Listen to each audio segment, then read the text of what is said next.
Hi guys, दिनै आं मोनसे बाथ्रा लाना फैदों। आं जायखौ बुंब्लाबो सानदों बुङाब्लाबो जायोमोन, बुंथारनोसो नंबाय। लाजिनायथ' गैया बारु बुंथारनो गोनां जादों।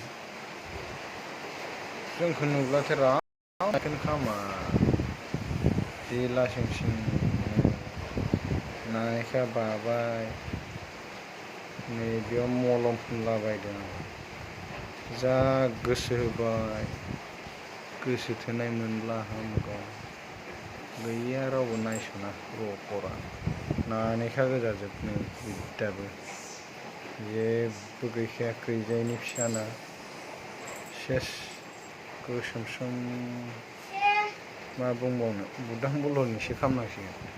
गारिबो लाबाय आं, हाबो लाबाय, क'क्राझाराव बाक्सायावबो लाबावसै, उदालगुरियावबो दं, चिराङाव लानोसै। थै मा गथ' थाखानाय बायदि खावबाय लाजियोलै आं। बाबा सोरबा मिथियोब्ला सिनायोब्ला नायसाबदो बोरायबाबो।